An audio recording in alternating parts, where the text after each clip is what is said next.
Picture this for a moment.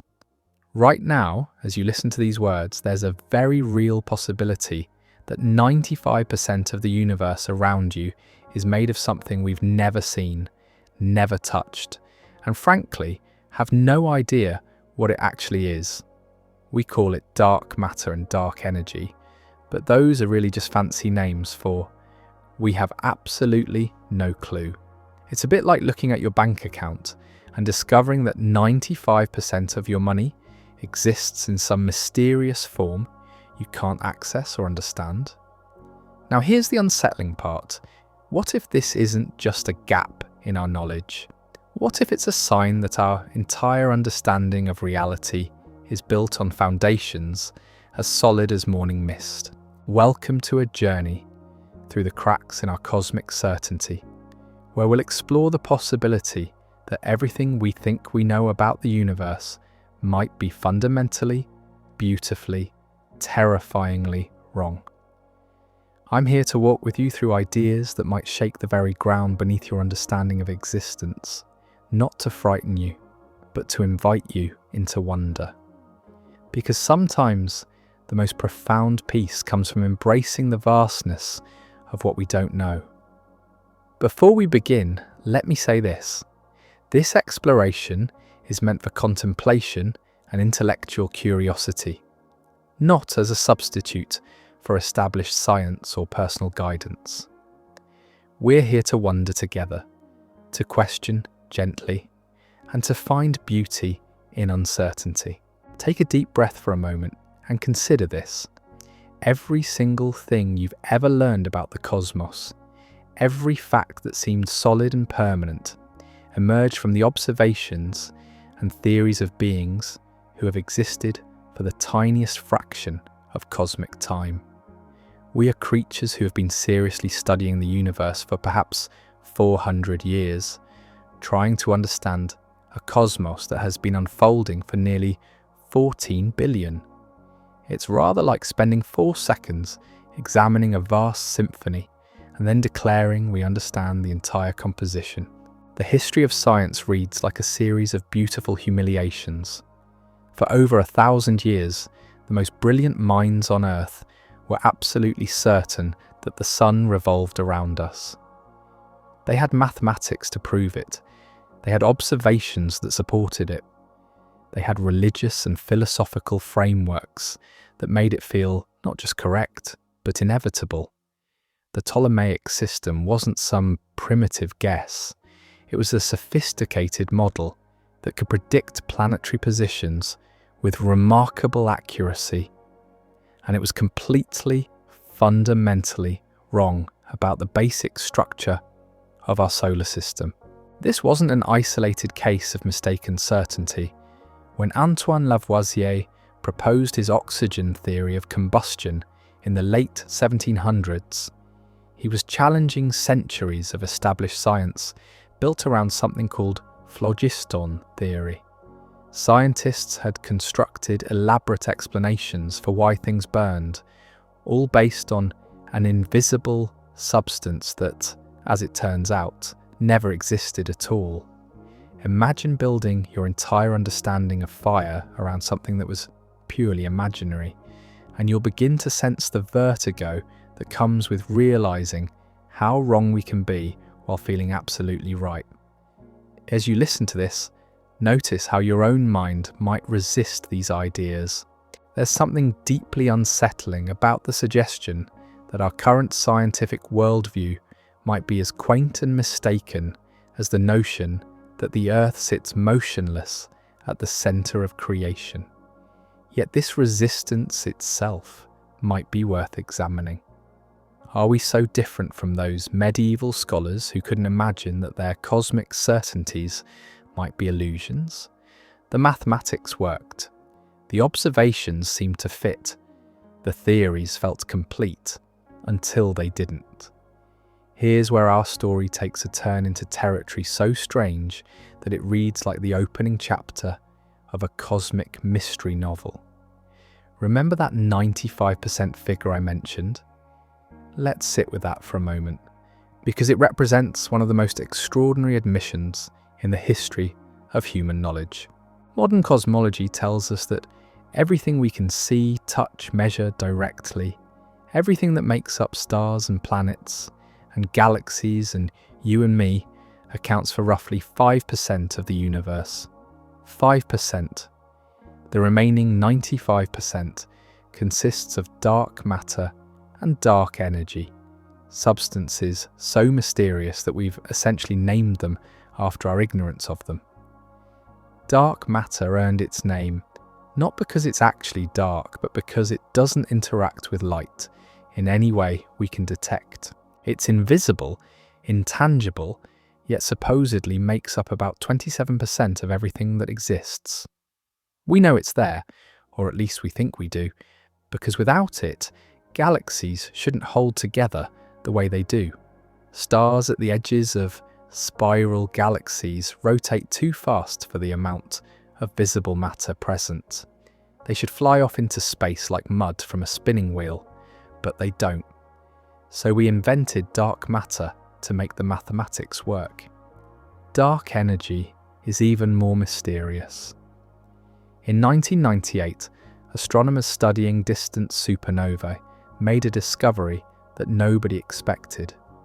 The expansion of the universe isn't slowing down due to gravity, as everyone assumed it would be.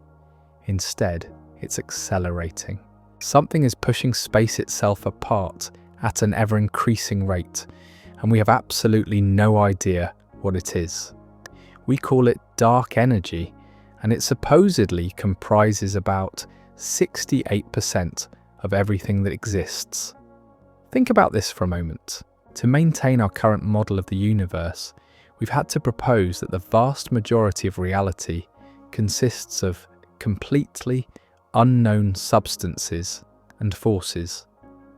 It's a bit like trying to balance your household budget by assuming that 95% of your income comes from mysterious sources you can't identify, account for, or verify. This should give us pause. Not because the scientists are necessarily wrong, but because the pattern is so striking. When observations don't match our theories, we don't typically question the theories. Instead, we invent new invisible components to make the equations balance. Take a breath here and imagine what this might mean for you. If the very fabric of reality is 95% mystery, what does that say about the nature of knowledge itself? What does it mean to live in a universe where nearly everything that exists is fundamentally unknown to us? The James Webb Space Telescope, our most advanced eye on the cosmos, has been sending back images that are causing cosmologists to quietly panic. Not the dramatic, movie-style panic, but the deep philosophical kind that comes from realizing your foundational assumptions might be crumbling. The telescope has been observing galaxies that shouldn't exist, at least not according to our current understanding of cosmic history. These are massive, mature galaxies existing just a few 100 million years after the Big Bang, when the universe should have been too young for such structures to have formed. It's like finding a fully grown oak tree in a forest that was planted last week. To put this in perspective, imagine you're watching a time-lapse video of a garden growing. Based on your understanding of how plants develop, you expect to see seeds, then sprouts, then young plants, and finally mature specimens after sufficient time has passed. But instead, you see fully mature, complex plants appearing almost immediately after the seeds are planted. You'd naturally question either your understanding of plant growth or the timeline you're working with. This is essentially what's happening in cosmology. Some researchers are now proposing that the universe might be 26.7 billion years old, nearly double our current estimate of 13.7 billion years. If this proves correct, it would mean that one of the most fundamental facts we think we know about reality, the age of everything that exists, could be wrong by a factor of 2. But there's another possibility that's even more radical. What if the problem isn't with our timeline, but with our entire understanding of how the universe works. What if the Big Bang Theory itself, the cornerstone of modern cosmology, is based on incorrect assumptions about the nature of space and time? Consider this. The Big Bang model requires us to believe that everything in the observable universe was once compressed into a point smaller than an atom, and then expanded faster than the speed of light in the first fraction of a second of existence. This period, called cosmic inflation, is necessary to explain why the universe appears so uniform in temperature and structure. But cosmic inflation is essentially magic.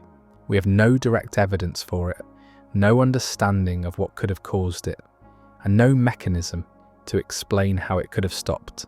We believe in it because without it, the Big Bang Theory doesn't work. It's another invisible component added to make the mathematics balance. As you contemplate this, notice how it feels to consider that our entire cosmic story, from the first moments of creation to the formation of stars and galaxies, might be built on assumptions that are fundamentally incorrect. There's something both terrifying and liberating about this possibility, isn't there? Here's where our exploration takes a turn into territory so strange that it challenges the very nature of what we consider real.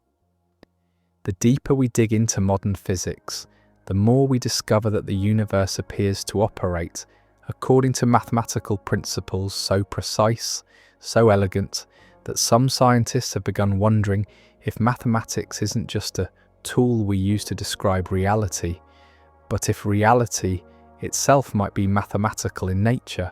Max Tegmark, a cosmologist at MIT, puts it this way: if I were a character in a computer game, I would also discover eventually that the rules seems completely rigid and mathematical. This observation opens a door to one of the most radical ideas in contemporary science: the possibility that our entire universe might be a simulation running on some cosmic computer. Before you dismiss this as science fiction, consider that the simulation hypothesis has gained serious attention from physicists and philosophers. Nick Bostrom, a philosopher at Oxford University, has argued that if advanced civilizations can create realistic simulations of their ancestors, they would probably create many such simulations. Given the vast number of simulated beings this would create, simple statistics suggest it's far more likely that we are among the simulated minds rather than the original ones. This isn't just philosophical speculation. Recent research has identified aspects of our universe that behave remarkably like computational processes. Energy comes in discrete packets called quanta.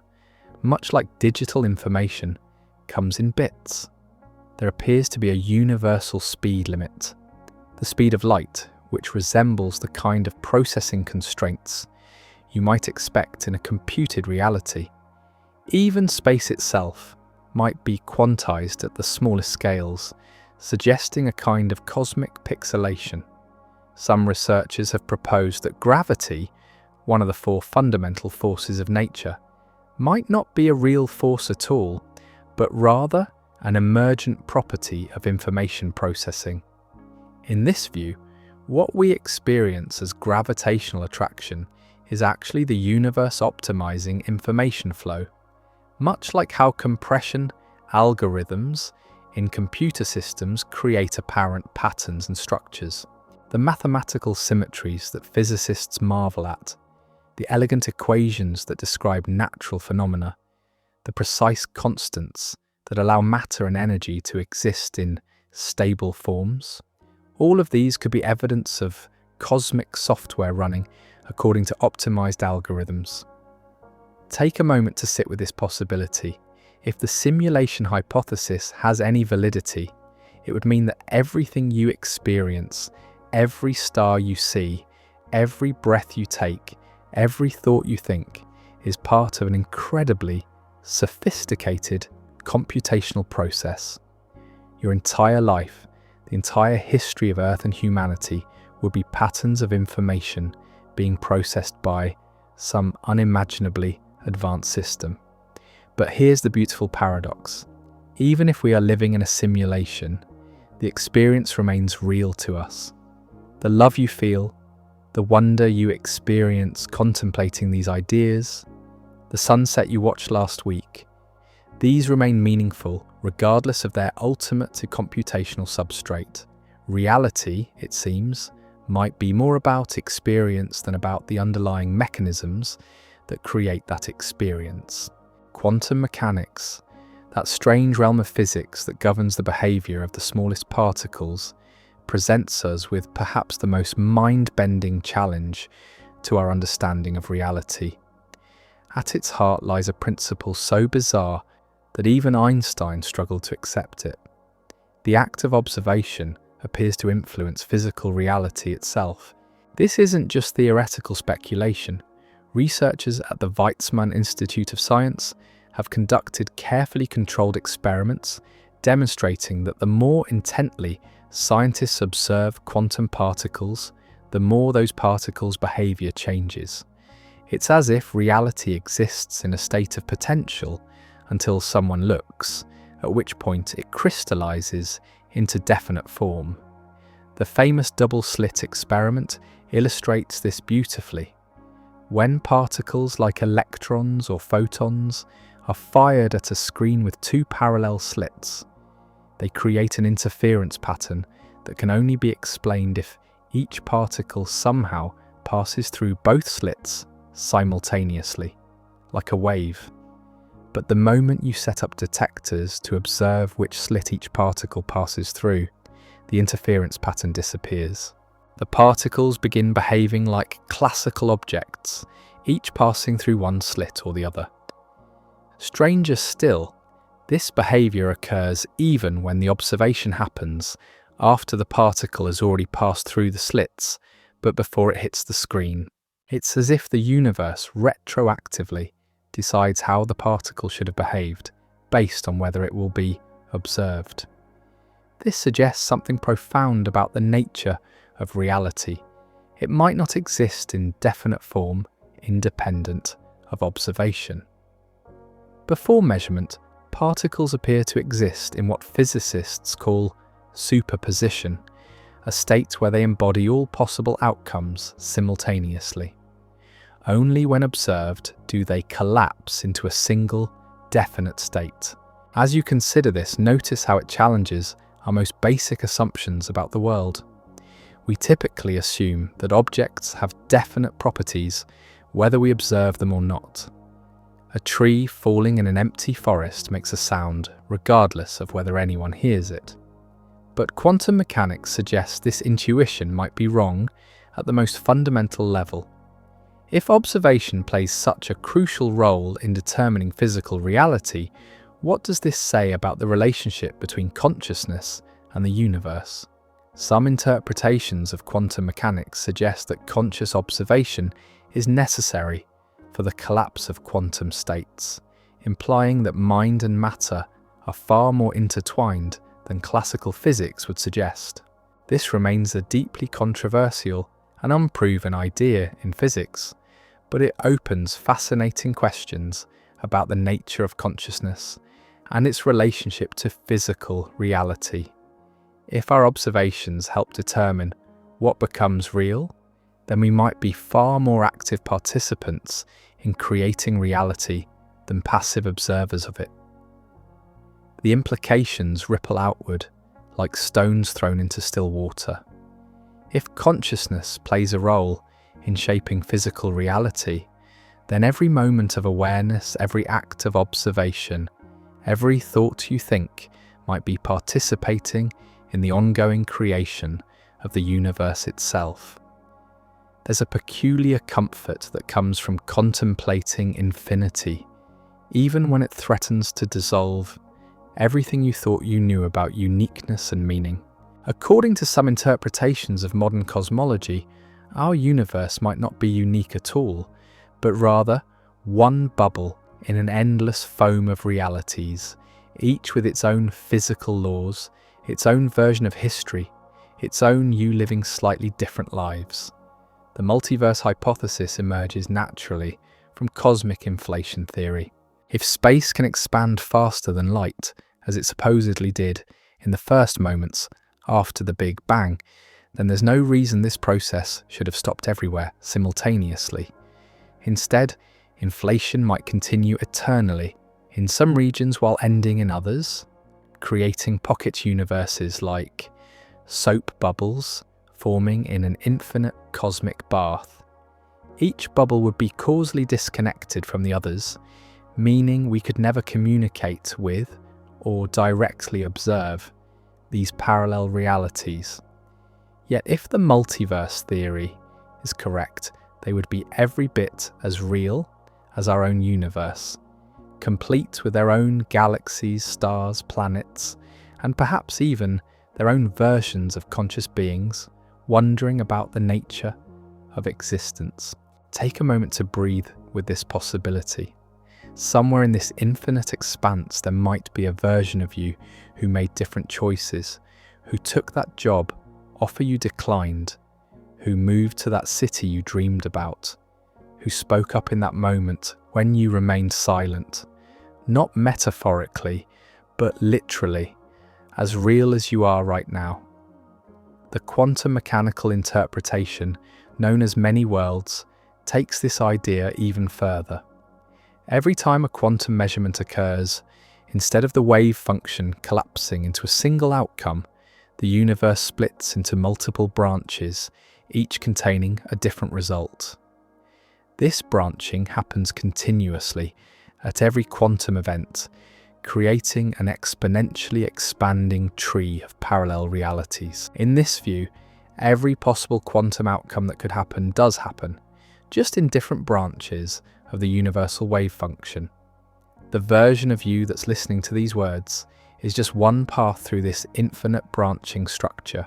In another branch, you decided not to click on this video. In yet another, this video was never made at all. David Deutsch, one of the pioneers of quantum computation, has pointed out a startling implication. If the many worlds interpretation is correct, then every story ever written, every fictional universe ever imagined, actually exists somewhere in the quantum multiverse, provided it doesn't violate the fundamental laws of physics. This means that Middle-earth, Hogwarts, the Starship Enterprise, all exist as surely as the room you're sitting in right now. They're not fantasies or imaginations, but actual places in actual universes, inhabited by actual beings, living out their stories in real time across the infinite expanse of parallel realities. As you contemplate this, notice how it reframes the very concept of possibility. In a finite universe, possibilities remain forever unrealized, paths not taken, words unspoken, loves unexpressed. But in an infinite multiverse, nothing possible remains merely possible. Everything that can happen does happen, just not necessarily in your particular branch of reality. There's something both overwhelming and deeply reassuring about this perspective. The choice you're agonizing over, the path you're afraid to take, the dream you're hesitant to pursue, in some sense, all outcomes already exist. The question isn't whether these possibilities are real, but which branch of reality you're creating through your choices and observations. Behind the calm facade of scientific certainty, a quiet revolution is brewing. Cosmologists, the scientists who study the universe on its largest scales, are beginning to acknowledge something that would have been unthinkable just a few decades ago. They're facing a crisis that strikes at the very heart of their field. This isn't the dramatic kind of crisis you might see in movies, with scientists running around in panic. It's subtler, more philosophical, the kind of crisis that emerges when the tools you've relied on for decades begin to reveal that your fundamental assumptions might be wrong. The James Webb Space Telescope continues to send back observations that challenge our basic timeline of cosmic evolution. galaxies that appear fully formed in what should have been the universe's infancy, stars that seem older than the cosmos itself, structures that shouldn't exist according to our models of how matter and energy behave on cosmic scales. Each new observation requires cosmologists to add new parameters to their models, to propose new forms of invisible matter and energy, to suggest new physical processes that leave no trace except in the mathematical equations needed to make observations fit theory. It's a pattern that's becoming increasingly difficult to ignore. Some researchers are beginning to ask uncomfortable questions. What if the problem isn't with our measurements, but with our basic assumptions about how the universe works? What if space isn't expanding the way we think it is? What if gravity operates differently on cosmic scales than we understand? What if the Big Bang itself is a misinterpretation of the evidence? Pavel Krupa, a respected cosmologist, has stated bluntly, "Our results are a problem for the standard model of cosmology. It might be necessary to rewrite the history of the universe, at least in part." When scientists within a field begin openly discussing the possibility of rewriting fundamental theory, it suggests the crisis runs deeper than minor adjustments to existing models. The philosophical implications are staggering. If our cosmic timeline is wrong, if our understanding of how galaxies form and evolve is incorrect, if the expansion of space itself is misunderstood, then the entire framework within which we understand our place in existence might need to be reconsidered. This isn't the first time such a crisis has emerged in cosmology. In the early 20th century, the discovery that galaxies exist beyond our own Milky Way completely revolutionized our understanding of the scale of existence. Before 1920, many astronomers believed our galaxy was the entire universe. The realization that we inhabit just one of countless galaxies scattered across unimaginable distances fundamentally altered humanity's cosmic perspective. We might be standing at the threshold of another such transformation. The difference is that this time, we're not just discovering that the universe is larger or older than we thought, but that our basic understanding of how it works might be fundamentally flawed. As you sit with this possibility, notice how it affects your sense of certainty about anything. If the cosmic framework that provides the context for all human existence might be wrong, what does that suggest about the reliability of knowledge in general? How do we navigate existence when the ground itself keeps shifting beneath our feet? There's a strange peace that can come from embracing this uncertainty. When you release the need to know everything with certainty, you open yourself to wonder, to possibility, to the recognition that mystery might be the most honest response to the vastness of what we don't understand. Perhaps the most radical idea we can consider is that the universe might be fundamentally unknowable, not because of limitations in our technology or intelligence, but because of the very nature of knowledge itself. We are finite beings embedded within an infinite system, trying to understand the whole from the perspective of an infinitesimally small part. It's a bit like asking a single neuron to understand the mind it participates in creating. The neuron can respond to its immediate environment, can participate in the larger patterns of thought and consciousness, but the full scope of the mind remains beyond its capacity to comprehend. We might be in a similar position relative to cosmic reality. This perspective shifts our inquiry from what is the universe to how can we relate meaningfully to a universe that exceeds our capacity to fully understand. It's a subtle but profound difference. Instead of seeking complete knowledge, we might focus on developing wisdom about how to live within mystery. Ancient wisdom traditions have long embraced this approach. The Taoist concept of Wu Wei often translated as non-action or effortless action, suggest that the most skillful way to engage with reality is not through forceful attempts to control or completely understand, but through gentle alignment with patterns larger than ourselves. In Zen Buddhism, there's a concept called don't know mind that treats not knowing not as a failure or limitation, but as a doorway to direct experience, unburdened by conceptual overlays. From this perspective, the mystery of existence isn't a problem to be solved, but a reality to be lived. Modern science, in its honest moments, arrives at similar conclusions through different paths. Werner Heisenberg, one of the founders of quantum mechanics, once observed, "What we observe is not nature itself, but nature exposed to our method of questioning."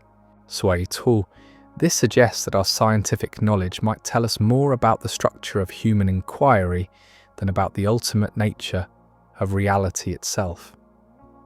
The uncertainty principle in quantum mechanics isn't just a technical limitation of measurement, it's a fundamental feature of reality at its smallest scales. There are pairs of properties like position and momentum that cannot be simultaneously determined with perfect precision. The more accurately you measure one, the less accurately you can know the other.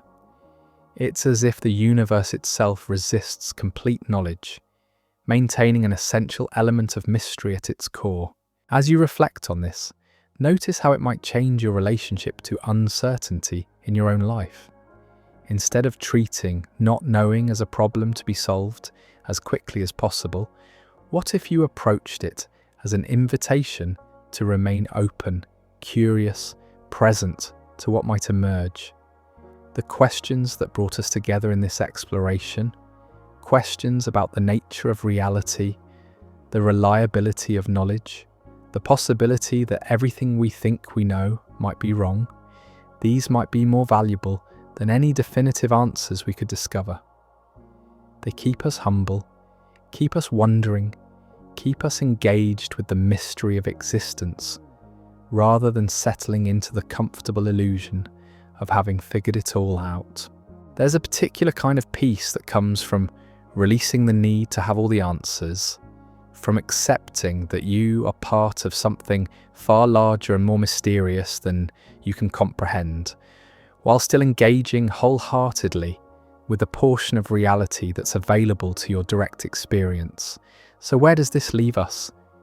We've wandered together through territories where certainty dissolves into possibility, where the solid ground of scientific knowledge reveals itself to be more like shifting sand, where the very nature of reality becomes questionable. You might expect this to be a frightening place to find ourselves, but there's another way to experience this uncertainty. There's a freedom that comes from releasing the burden of having to know everything, of having to defend a particular version of reality against all alternatives.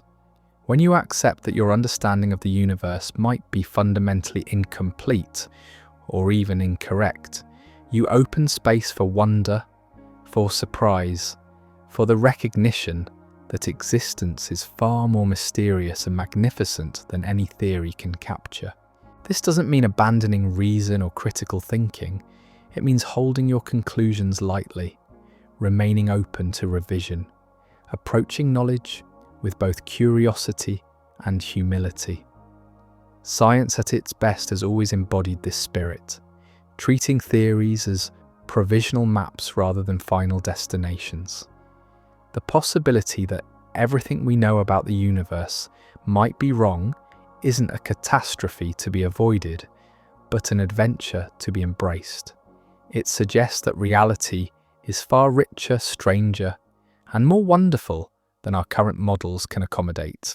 As you move through your daily life, after contemplating these ideas, you might find that ordinary experience feels somehow different. The coffee you drink, the sky you see, the ground you walk on, All of this exists within a context that's far more mysterious than it typically appears. You are a conscious being embedded in a cosmos whose fundamental nature remains largely unknown. Your thoughts, your experiences, your very existence are part of a reality that might be computational, might be multiversal, might be fundamentally different from anything we've yet imagined. And perhaps that's exactly as it should be. Perhaps the universe is meant to exceed our understanding, to remain forever larger than our theories, more mysterious than our explanations, more wonderful than our wildest speculations. There's a profound peace in accepting your place as a finite being within infinite mystery, as a temporary pattern of consciousness arising within a reality whose depths you'll never fully fathom, yet whose surface you can touch with wonder, with gratitude, with the simple recognition that you are here now, aware, participating in something extraordinary. The question isn't whether everything we know about the universe is wrong. The question is whether we can find the courage to live fully within the uncertainty, to love deeply despite the mystery, to engage wholeheartedly with existence while holding all our conclusions as provisional, open to revision by the next moment's revelation. As you drift off to sleep tonight, or simply sit quietly with these thoughts, remember that you are part of the very mystery we've been exploring. Your consciousness, your capacity for wonder, your ability to question the nature of reality itself, these are features of a universe that remains fundamentally unknown yet intimately present in every moment of your experience. As we settle deeper into this exploration, there's something beautiful happening in the laboratories and theoretical departments of universities around the world. Physicists, those careful guardians of measurement and proof, are finding themselves face to face with questions that sound more like ancient philosophy than modern science. Take a moment to consider this strange convergence. On one side, we have contemplative traditions that have spent millennia exploring the nature of consciousness and reality through direct experience. On the other, we have quantum mechanics, perhaps the most successful theory in the history of science, making predictions accurate to 15 decimal places. And yet, when these two domains meet, they seem to be asking remarkably similar questions about the fundamental nature of existence. This isn't to suggest that meditation and particle accelerators are investigating the same phenomena, but rather that both approaches to understanding reality have stumbled upon similar mysteries. Both point toward a universe that's far stranger, more interconnected and more dependent on observation than our everyday experience would suggest. Quantum field theory, the mathematical framework that underlies our understanding of matter and energy, describes a reality where particles are constantly popping into and out of existence, where empty space seethes with activity, where the very vacuum of space contains infinite energy. It's a description that would sound perfectly at home in certain mystical texts, yet it emerges from the most rigorous mathematical analysis humans have ever conducted. The famous physicist David Bohm spent much of his later career exploring these parallels. He suggested that consciousness and matter might be different aspects of a single, underlying reality that he called the implicate order. In this view, the separation between observer and observed, between mind and matter, between self and universe, might be more apparent than real. Now, it's crucial to understand that this remains speculative territory.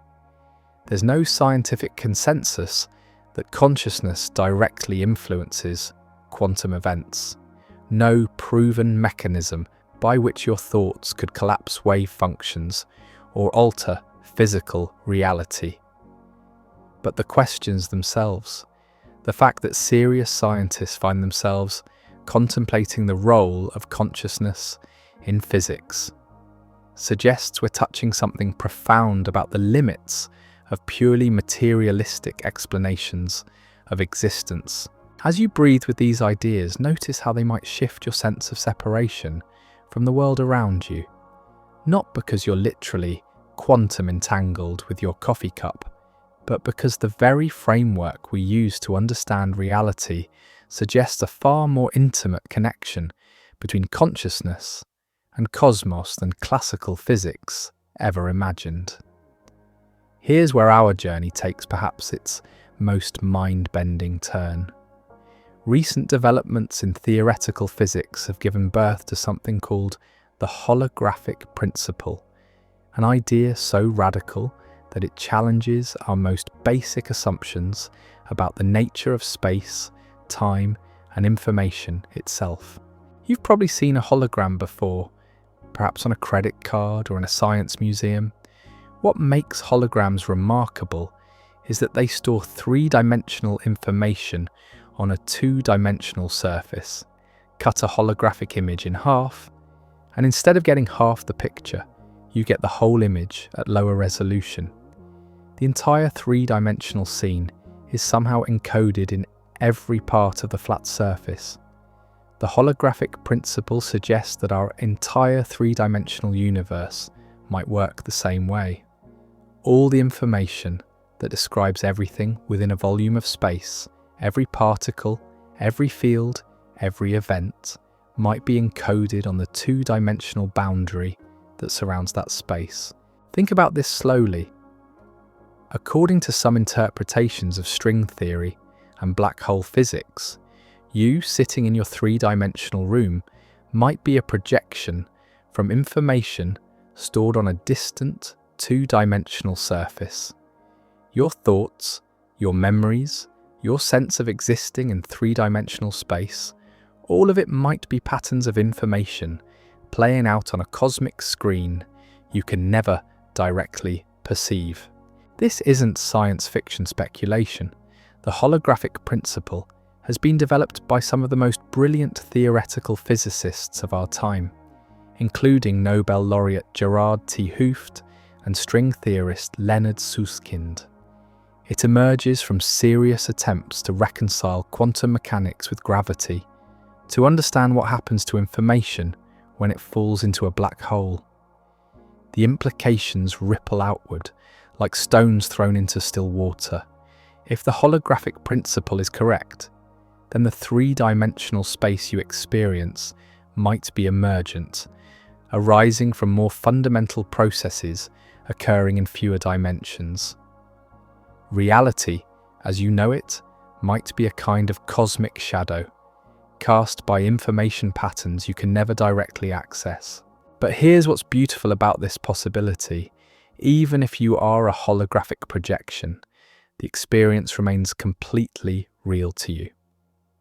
The love you feel, the wonder you experience contemplating these ideas, the breath you're taking right now, these remain meaningful and authentic regardless of their ultimate information theoretic substrate. It's similar to how the music streaming from your phone is ultimately patterns of digital information, but the emotional impact of the song remains real. The medium doesn't diminish the message. The mechanism doesn't reduce the meaning. There's a peculiar problem that emerges when conscious beings try to understand consciousness, when minds attempt to fathom the mind, when the universe becomes aware of itself through creatures like us. It's the problem of recursive self-reference, and it might be the key to understanding why ultimate knowledge always seems to slip through our fingers.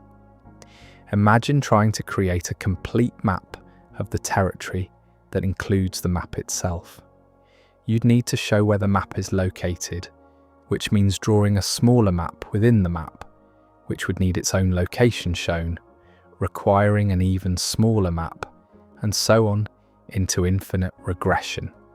This is the situation we face when trying to understand the universe from within it. We are patterns of matter and energy attempting to understand matter and energy.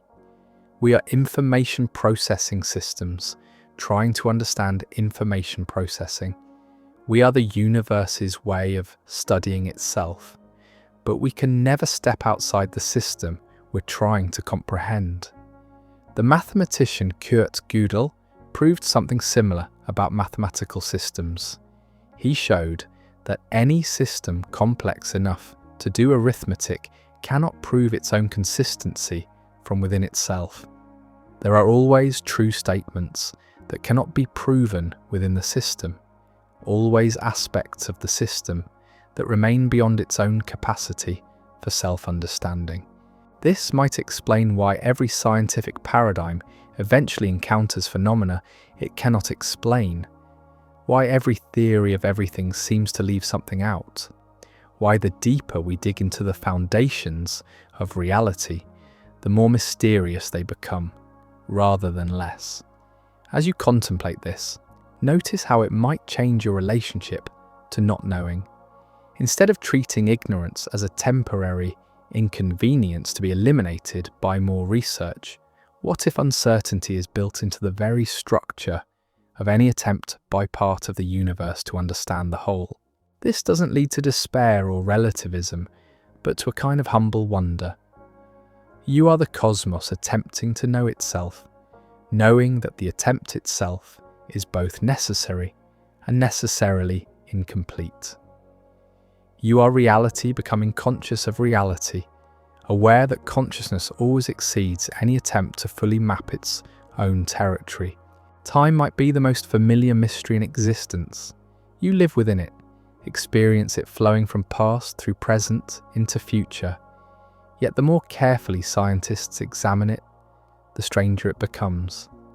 Einstein showed us that time is not universal or absolute, but relative, stretching and compressing depending on speed and gravity. Quantum mechanics suggests that the future might influence the past in certain circumstances, and some interpretations of cosmology propose that all moments might exist simultaneously in what physicists call the block universe. But here's what's particularly puzzling. The fundamental equations of physics work equally well running forward or backward in time. There's nothing in Newton's laws, Einstein's relativity, or Schrödinger's equation that gives time a preferred direction. Yet your experience of time is powerfully directional.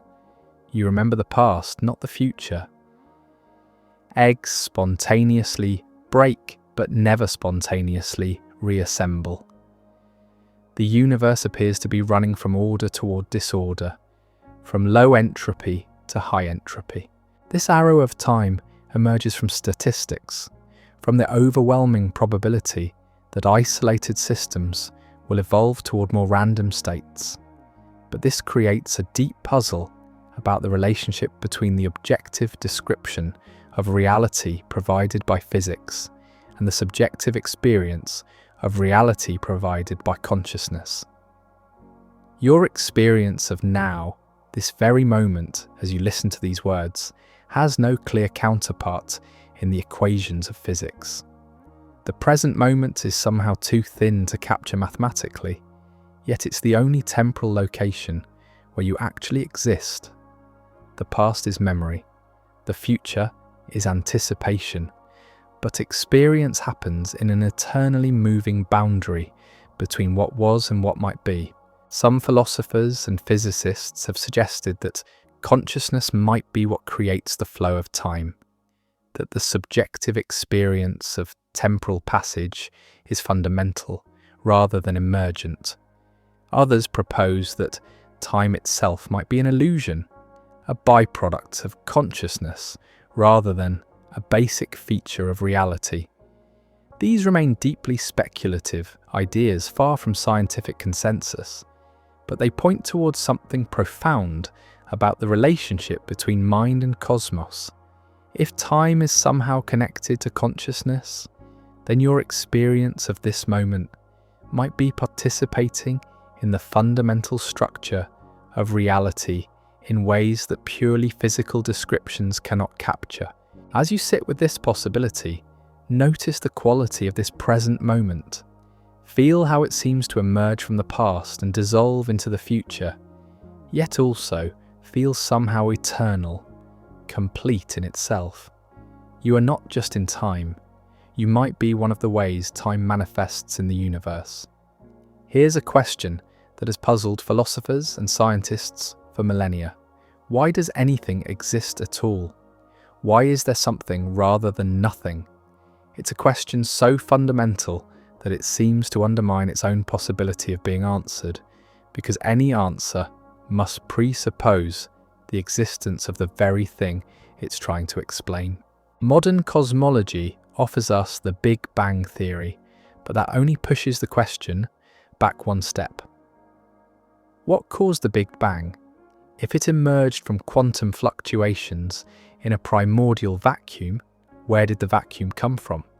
If it arose from the laws of physics, where did those laws come from? Every explanation seems to require something prior to explain it, leading to an infinite regress or a circular dependency. Some physicists have proposed that the universe might be self-causing, emerging from quantum mechanics through a kind of temporal loop, where the universe creates the conditions necessary for its own existence. It's similar to the bootstrap paradox in time travel stories, where effect becomes cause becomes effect in an endless cycle with no clear beginning.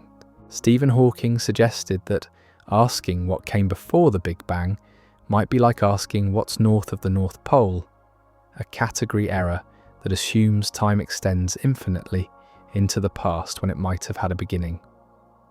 But even this explanation leaves us with the mystery of why the laws of physics that allow for such beginnings should exist at all.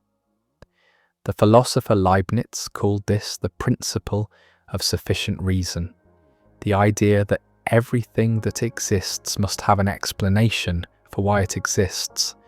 But existence itself seems to violate this principle, unless the explanation for existence is somehow built into existence itself. Take a moment to feel the weight of your own being. You exist, you are aware, you are contemplating the mystery of existence from within existence itself. You are the universe asking why there is a universe, being asking why there is being, consciousness questioning the ground of consciousness. This idea, called the participatory anthropic principle, was developed by physicist John Wheeler, the man who coined the term black hole. Wheeler suggested that consciousness doesn't just observe the universe, but helps to create it retroactively. In his view, the universe exists in a state of quantum superposition until conscious observers make measurements that force it to choose specific outcomes. This isn't just about quantum mechanics at the microscopic scale. Wheeler proposed that consciousness might play a role in determining the large-scale structure and history of the cosmos itself. The act of observing distant galaxies, of measuring the cosmic microwave background, of asking questions about the nature of reality, might literally be participating in the creation of the very reality we're trying to understand. It's a breathtaking idea that you, as a conscious observer, are not just studying the universe, but helping to bring it into existence through the very act of observation. Every measurement made, every question asked, every moment of awareness might be contributing to the ongoing creation of cosmic reality. Now, this remains highly speculative, far from scientific consensus. Most physicists would argue that the universe existed long before conscious observers evolved, and that our measurements reveal rather than create reality.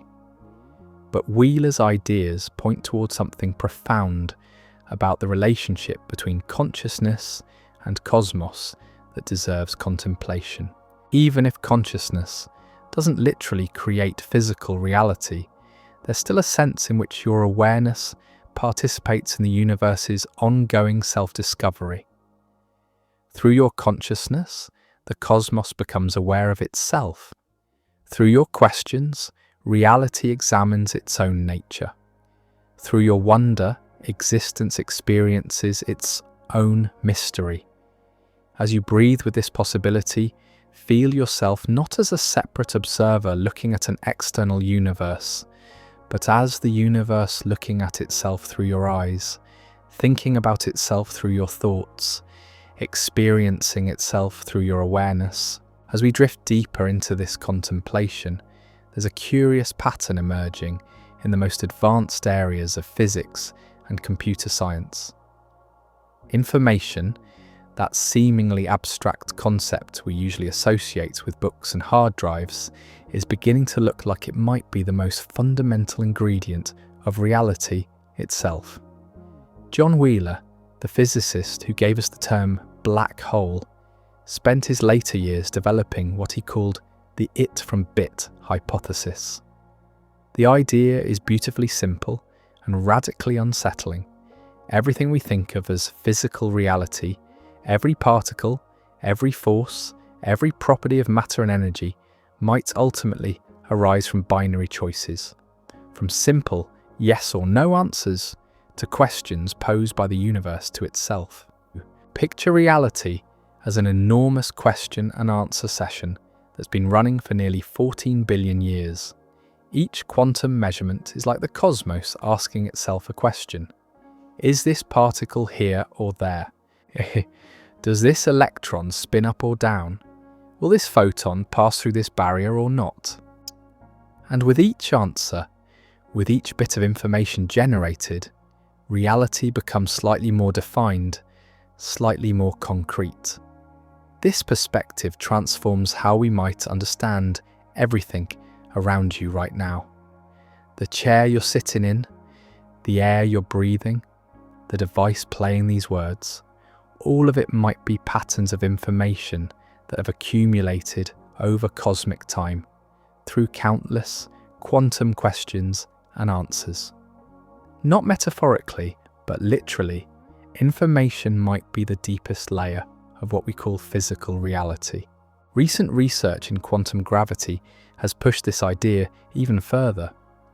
Some physicists now suspect that space and time themselves might be emergent properties of information processing, like how the image on your computer screen emerges from underlying patterns of ones and zeros. The fabric of space-time might be woven from something even more fundamental, pure information. Take a moment to breathe with this possibility.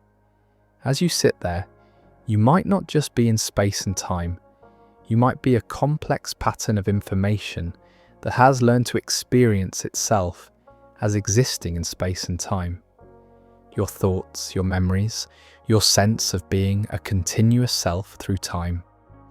These might all be information processing events occurring within a vast computational matrix that we call the universe. This isn't to suggest that you're just information in some reductive sense. Information can be incredibly rich, complex, and meaningful. The difference between a random string of data and a beautiful poem is not in the fundamental nature of the information, but in how it's organized, how it connects, how it creates meaning and experience. Here we encounter one of the deepest puzzles in all of science, the problem of consciousness itself. You are aware of being aware, you experience the redness of red, the painfulness of pain, the joy of understanding a beautiful idea. Yet nowhere in our most sophisticated theories of physics do we find equations that predict the existence of subjective experience. This is sometimes called the hard problem of consciousness, and it represents a peculiar gap in our scientific understanding. We can map every neural firing in a brain, trace every biochemical cascade, predict behavioral responses with increasing accuracy, yet the felt experience of being conscious remains as mysterious as ever. Some philosophers argue that consciousness might be fundamental to reality, not something that emerges from complex arrangements of matter, but a basic feature of existence itself, like mass or electric charge. This view, called panpsychism, suggests that even elementary particles might have some rudimentary form of experience, and that your rich inner life emerges from countless smaller experiences combining and organizing themselves into unified awareness. It's a strange idea to contemplate. As you listen to these words, you might be experiencing not just your own consciousness, but participating in a vast hierarchy of experience that extends from the quantum level up through your neurons, your brain, and perhaps beyond into social and ecological systems of which you're a part. Other researchers propose that consciousness might be related to information integration, to the way systems process and unify information from multiple sources. In this view, you are conscious precisely because your brain creates a unified, integrated model of reality from the countless streams of sensory and cognitive information flowing through it every moment. But here's what's particularly intriguing. Both the information-based view of reality and the integration-based view of consciousness point toward the same conclusion. You might be the universe's way of integrating information about itself, of creating unified experience from the scattered data of existence. As you reflect on this, notice the quality of your own awareness right now. Feel how it seamlessly weaves together sounds, thoughts, physical sensations, memories, and anticipations into a single, continuous stream of experience. You are not just conscious, you might be consciousness itself, temporarily organized into the particular pattern you call yourself. Something remarkable has been happening in biology laboratories around the world. Researchers studying the most basic processes of life, photosynthesis in plants, navigation in birds, even the sense of smell in mammals, are discovering quantum effects operating in warm, wet, noisy biological systems where such effects shouldn't be able to survive. For decades, physicists assumed that quantum phenomena like superposition and entanglement could only exist in carefully controlled laboratory conditions, isolated from the thermal noise and molecular chaos of living systems. Yet nature, it seems, has found ways to harness quantum effects for biological advantage. Plants, those quiet masters of energy conversion, appear to use quantum superposition to search for the most efficient pathways for transferring light energy during photosynthesis. Instead of energy stumbling randomly from molecule to molecule until it reaches its destination, quantum effects allow it to explore all possible paths simultaneously, finding the optimal route almost instantaneously. Some species of birds navigate using quantum entanglement in special proteins in their eyes, creating a kind of quantum compass that allows them to see magnetic fields. The European robin, that common garden bird, might literally see quantum entanglement as patterns of light and shadow overlaid on its visual field. Even more intriguingly, some researchers suggest that consciousness itself might depend on quantum processes occurring in the microtubules of neurons. This remains highly speculative, with no scientific consensus, but it opens the possibility that your awareness might be intimately connected to the quantum fabric of reality. As you consider this, notice how it might shift your sense of connection to the natural world. You are not separate from nature, observing it from the outside. You are nature, a temporary pattern of quantum processes that has somehow organized itself into self-awareness. The photosynthesis happening in the plants around you, the magnetic field navigation of migrating birds, the quantum computations possibly occurring in your own brain, These might all be expressions of the same underlying quantum reality. Take a breath and feel yourself as part of this vast biological quantum network. Every breath you take contains molecules that have been processed by countless plants through quantum-enhanced photosynthesis.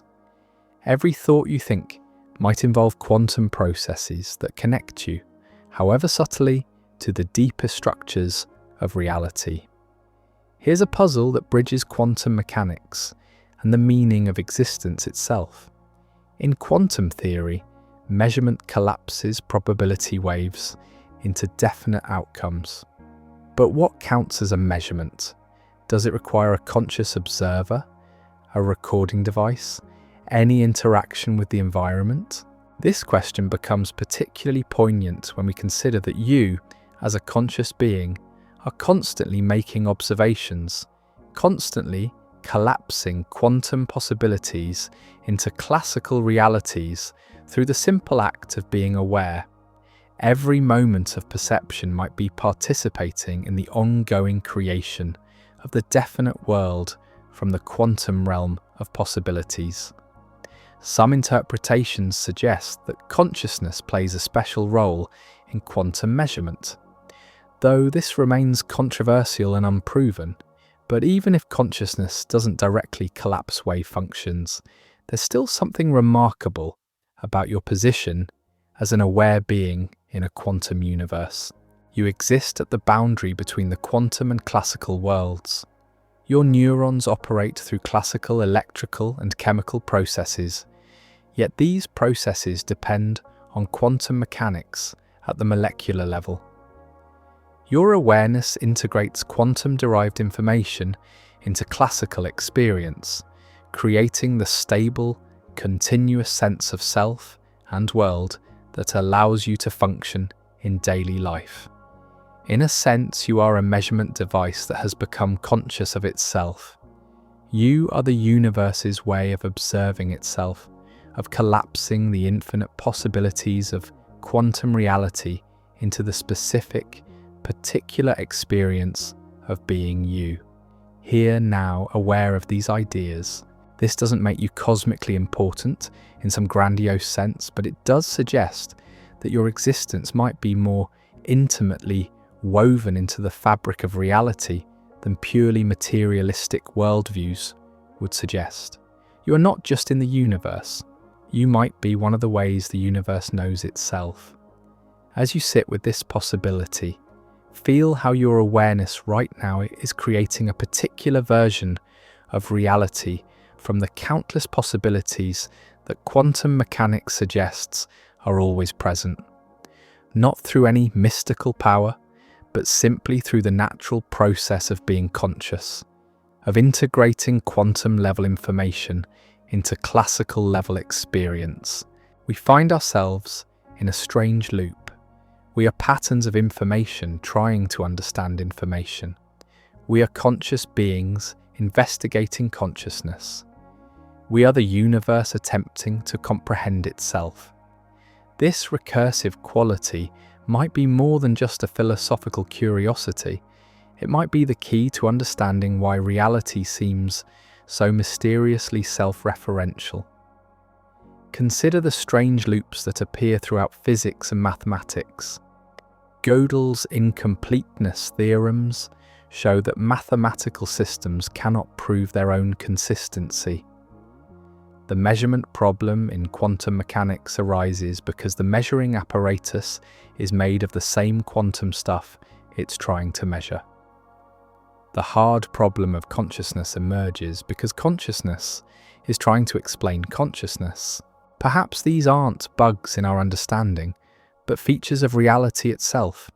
Perhaps the universe is fundamentally recursive, self-referential, a cosmic strange loop where every attempt to understand the whole from within necessarily creates new mysteries, even as it solves old ones. You are living proof of this recursiveness. You are matter that has organized itself to contemplate matter. You are information processing systems that have developed the ability to process information about information processing. You are consciousness that has become aware of its own awareness.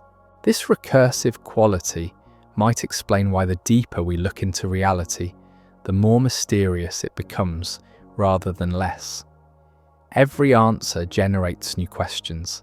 Every theory reveals new puzzles. Every measurement opens new realms of uncertainty. But there's beauty in this endless recursion, this cosmic hall of mirrors where consciousness reflects consciousness, reflecting consciousness, in an infinite regress of self-awareness. You are not just observing this process, you are this process. You are the universe looking at itself through your eyes, thinking about itself through your thoughts, experiencing wonder at itself through your capacity for awe. Take a moment to feel this strange loop in your own experience. Notice how you can be aware of being aware, how you can think about thinking, how you can experience the experience of experiencing.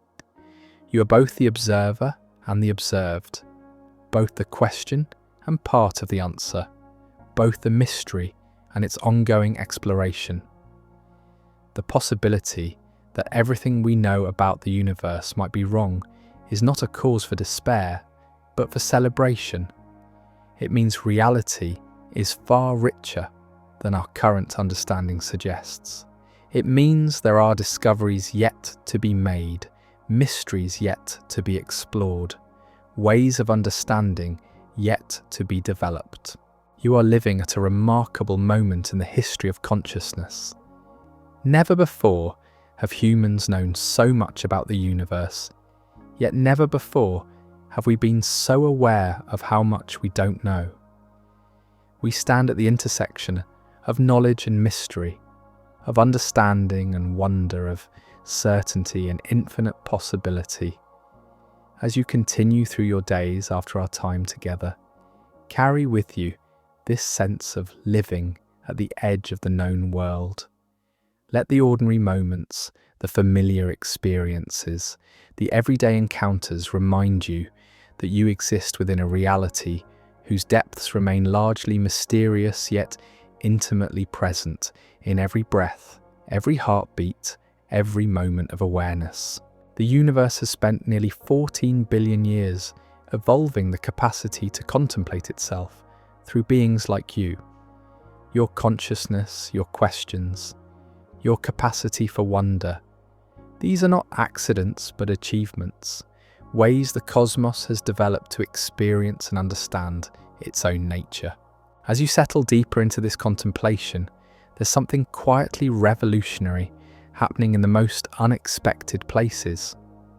Not in the sterile chambers of particle accelerators or the hushed halls of theoretical physics departments, but in the ordinary moments of your daily existence.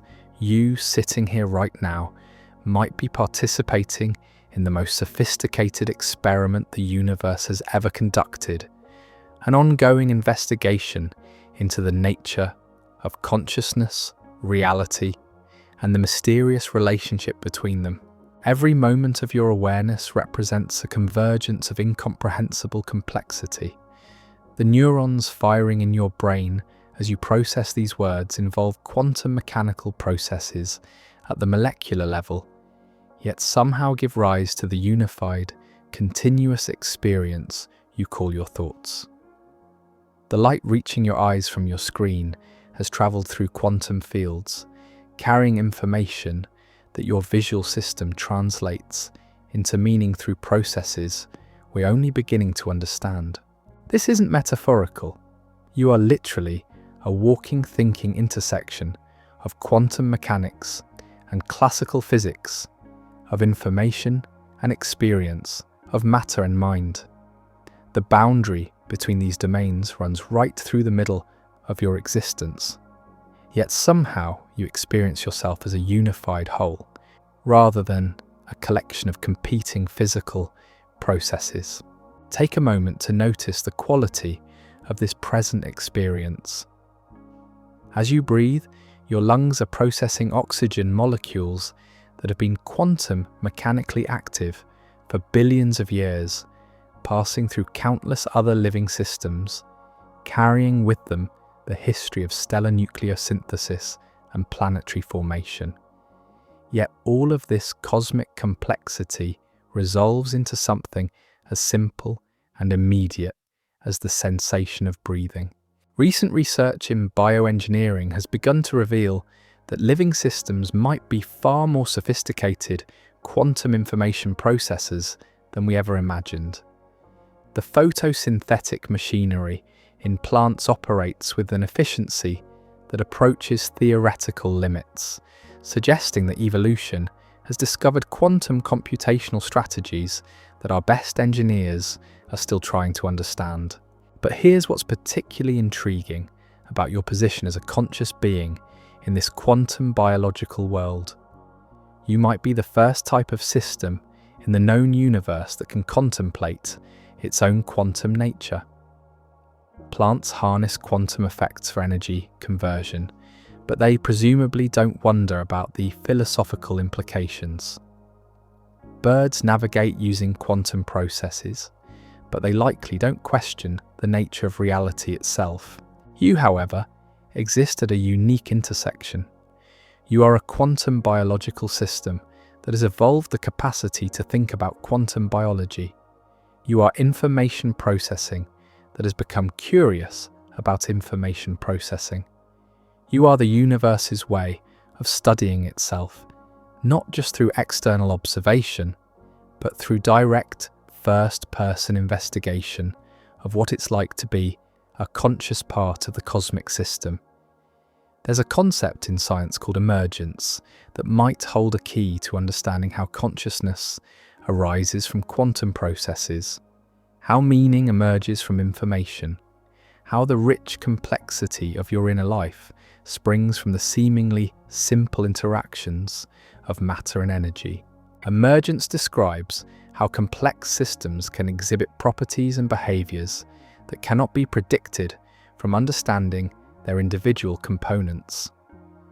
Water molecules individually have no wetness, yet collections of them create the fluid experience of water. Neurons individually have no thoughts, yet networks of them somehow give rise to consciousness.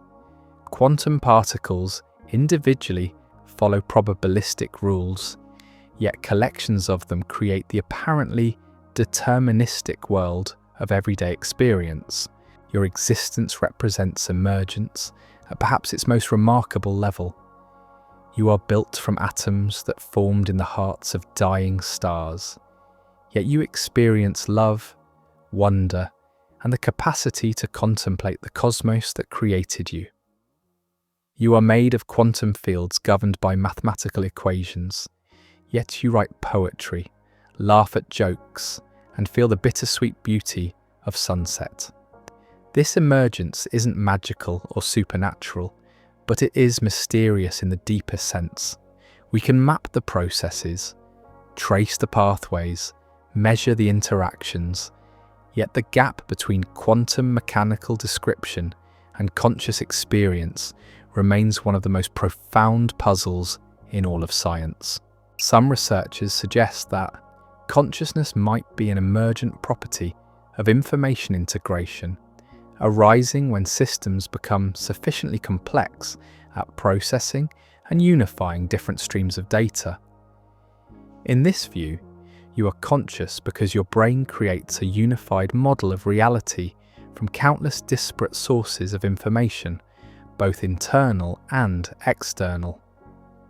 Others propose that consciousness might emerge from quantum processes that somehow persist at biological scales, creating a kind of quantum coherence in the warm, wet environment of living neural networks. This remains highly speculative, with no scientific consensus, but it opens fascinating questions about the relationship between the quantum foundations of reality and the subjective experience of being aware. As you reflect on this, notice how your own consciousness seamlessly integrates information from multiple sources right now.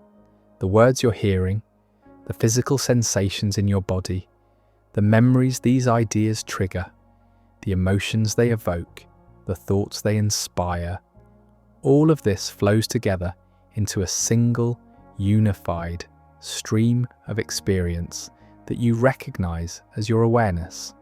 You might be witnessing emergence in real time, participating in the ongoing creation of consciousness from the quantum substrate of reality, not through any mystical process, but through the natural unfolding of complexity from simplicity, of meaning from mechanism, of experience from existence.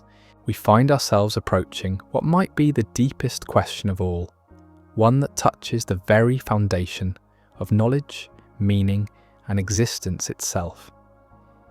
It's a question that emerges naturally from everything we've explored together, yet it might be unanswerable in any conventional sense. The question is simply this: why is there something rather than nothing at all? It's a question that has haunted philosophers and scientists for millennia, and it becomes even more puzzling when we consider it from the perspective of modern physics and cosmology.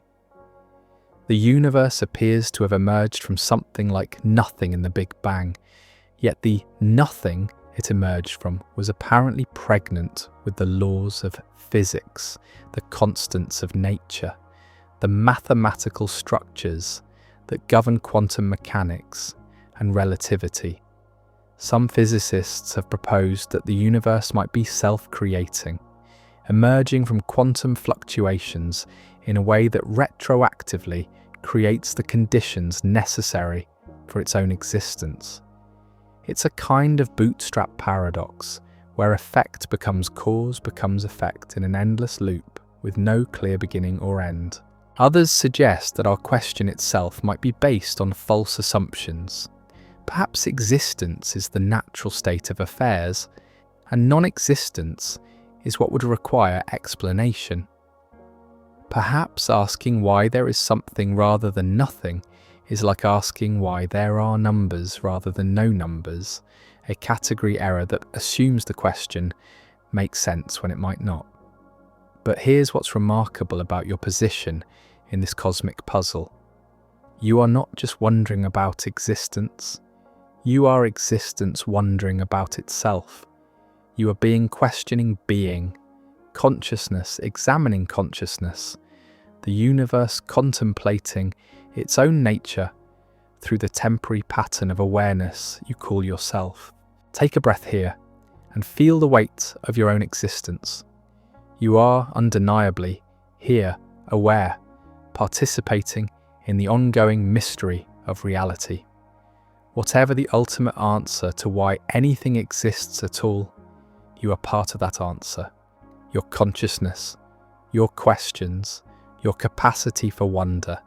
These are features of a universe that has somehow evolved the ability to experience and question its own existence. This doesn't solve the mystery, but it does place you at the heart of it. You are not a detached observer trying to understand existence from the outside. You are existence itself, temporarily organized into a form capable of self-reflection, self-questioning, self-wonder. Imagine, if you will, a library that contains every possible book. Not just every book that has been written, but every book that could be written. Every combination of letters, words and sentences that could ever be arranged into book-length form. Somewhere in this infinite library would be the complete works of Shakespeare, but also every possible variation of those works. There would be books that are complete nonsense, books that are almost right but contain crucial errors, and books that reveal truths we haven't yet discovered. This thought experiment, inspired by the Argentine writer Jorge Luis Borges, becomes, in the context of quantum mechanics and the multiverse hypothesis, more than mere fantasy.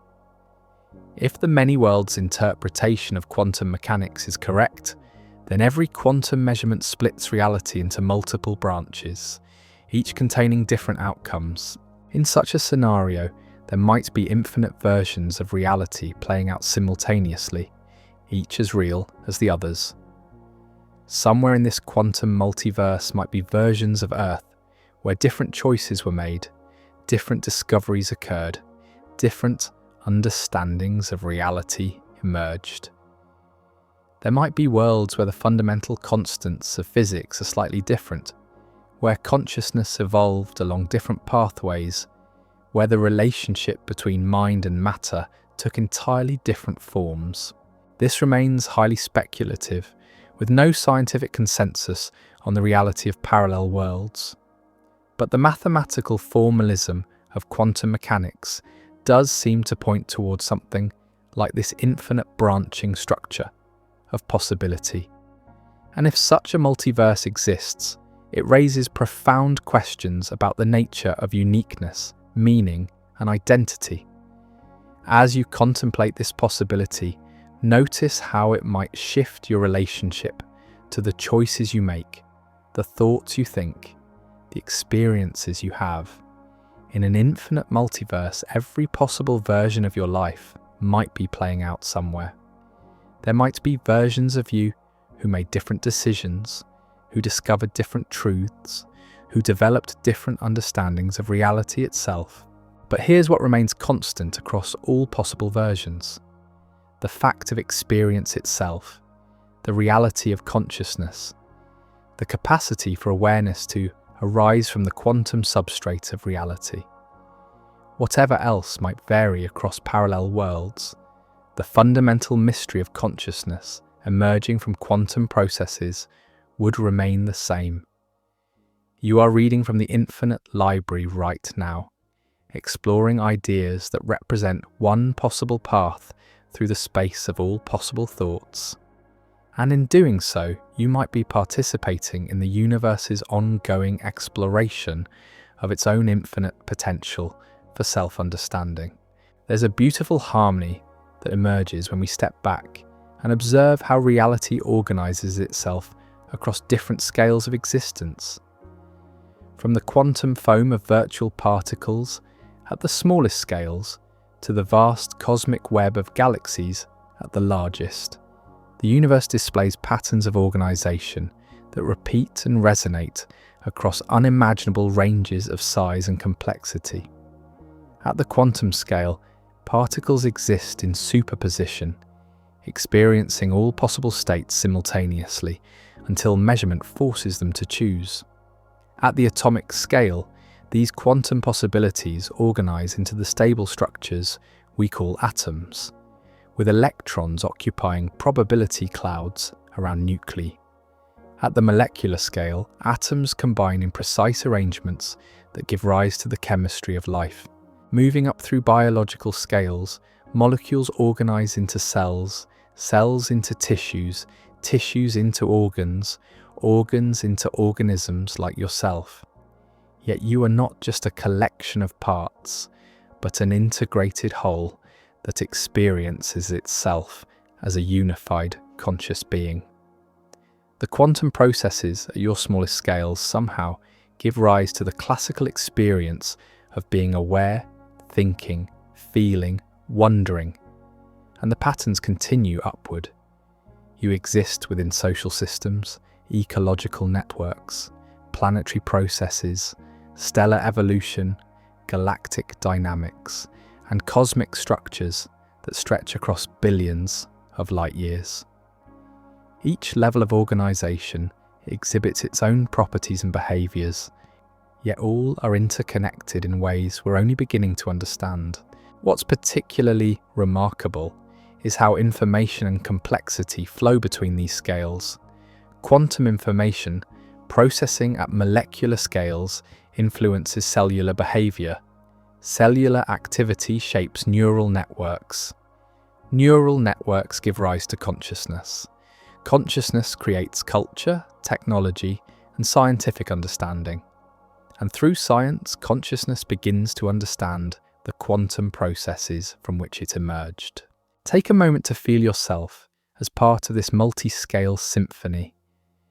Your thoughts right now involve quantum processes in your neurons, but they're also part of larger patterns of culture, communication, and collective human understanding. You exist simultaneously at multiple levels of reality, from the quantum to the cosmic, each level real and meaningful in its own right. This perspective suggests that the question of whether reality is fundamentally quantum, classical, informational, or conscious might be based on false assumptions. Perhaps reality is all of these things simultaneously, organized into a hierarchy of emergent levels where each scale exhibits its own properties while remaining connected to all the others. You are not just in this multi-scale universe, you are this universe at a particular scale of organization, temporarily arranged into a pattern capable of contemplating the whole magnificent structure of which you're both part and expression. This isn't meant as literal scientific description, but as a metaphor that captures something important about the relationship between awareness and existence. When you observe a quantum system, you're not just passively receiving information about something that exists independently. According to some interpretations, your observation participates in determining what becomes real, what crystallizes out of the quantum realm of possibilities. More broadly, every moment of consciousness might be the universe listening to itself, becoming aware of its own nature through the temporary patterns of awareness we call conscious beings. Your thoughts about quantum mechanics are the cosmos thinking about quantum mechanics. Your wonder at the mysteries of existence is existence experiencing wonder at itself. From this perspective, the scientific enterprise itself becomes a kind of cosmic dialogue. Through telescopes and particle accelerators, through mathematical equations and philosophical reflection, consciousness investigates the reality from which it emerged. And perhaps that investigation changes both the investigator and the reality being investigated in subtle but profound ways. This doesn't require any mystical or supernatural assumptions, just the recognition that consciousness is not separate from the physical universe, but is one of the ways the universe organizes and experiences itself.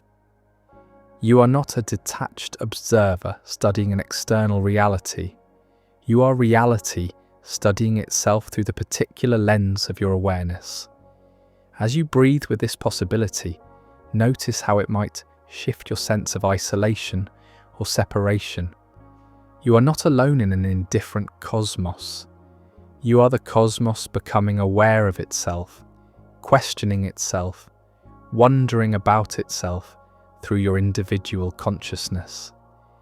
Every moment of awareness is the universe listening to its own deepest nature. The questions we've explored together, questions about the foundations of reality, the nature of consciousness, the relationship between mind and matter, these are not abstract philosophical puzzles, but expressions of the cosmos investigating its own essence, through beings like you who have evolved the capacity for such investigation. Throughout this journey together, we've encountered a recurring pattern. The deeper we look into reality, the more mysterious it becomes rather than less. Every answer reveals new questions. Every solved puzzle opens new territories of uncertainty. Every advance in understanding illuminates vast regions of ignorance we didn't even know existed. This isn't a failure of science or reason, but perhaps their greatest achievement. The recognition that mystery is not the enemy of knowledge, but its deepest expression. The universe appears to be structured in such a way that no finite perspective can fully comprehend the whole. Yet every perspective adds something valuable to our collective understanding. You are living proof of this principle. Through your consciousness, the universe gains a subjective, first-person perspective on its own nature. Through your questions and wonder, reality explores aspects of itself that cannot be accessed through purely objective, investigation. Your inner life, your dreams, your capacity for love and beauty and meaning, these are ways the cosmos experiences dimensions of itself that would otherwise remain unknown. The possibility that everything we know about the universe might be wrong is not a threat to this process, but its natural continuation. Science progresses not by accumulating final truths, but by continuously revising our understanding in light of new evidence and deeper insight. The theories that seem so solid today will likely seem as quaint as medieval cosmology appears to us now. But this doesn't lead to relativism or despair. Instead, it opens us to wonder, to the recognition that reality is far richer and stranger than any theory can capture. It invites us to hold our knowledge lightly, to remain open to surprise, to approach existence with humility and curiosity rather than certainty and control. As you move through your days after our time together, carry with you this sense of participating in an ongoing cosmic investigation. Every moment of awareness, every question you ask, every wonder you experience contributes to the universe's ever-deepening understanding of its own nature. The ordinary experiences of your life, drinking coffee, watching clouds, feeling the warmth of sunlight on your skin, these are the universe experiencing coffee, clouds, and sunlight through your consciousness. The profound experiences, moments of love, beauty, insight, understanding, these are the cosmos touching its own deepest nature through your capacity for awareness. There's something profoundly peaceful about accepting that we might be fundamentally wrong about the nature of reality. It's not the peace of having all the answers, but the deeper peace of releasing the burden of needing to have all the answers. It's the tranquility that comes from recognizing that mystery is not a problem to be solved, but the natural condition of finite beings contemplating infinite existence. This acceptance doesn't lead to intellectual paralysis or the abandonment of reason. Instead, it opens space for a different kind of engagement with reality, one based on wonder rather than certainty, on exploration rather than conquest, on participation rather than domination. When you release the need to control or completely understand the universe, you open yourself to being surprised by it, delighted by it, transformed by it. The scientific revolution that began with Galileo and Newton was based partly on the idea that nature could be understood through mathematical description and experimental investigation. This approach has been extraordinarily successful, revealing patterns and principles that have transformed human life and understanding. But we might be on the threshold of another kind of revolution, one that recognizes the limits of purely objective investigation, not abandoning science, but expanding it to include the subjective dimensions of reality that consciousness brings into existence. This revolution wouldn't be dramatic or sudden, but gentle and gradual, like dawn slowly illuminating a landscape that was always there but couldn't be seen in the darkness. It would be a recognition that consciousness is not a byproduct of material processes, but a fundamental feature of reality that provides access to dimensions of existence that cannot be reached through purely external investigation. You are already participating in this peaceful revolution simply by being conscious, by questioning, by wondering about the nature of your own existence and its relationship to the larger reality of which you are part. Every moment of awareness is a small act of cosmic rebellion against the idea that reality is purely mechanical, purely objective, purely knowable from the outside.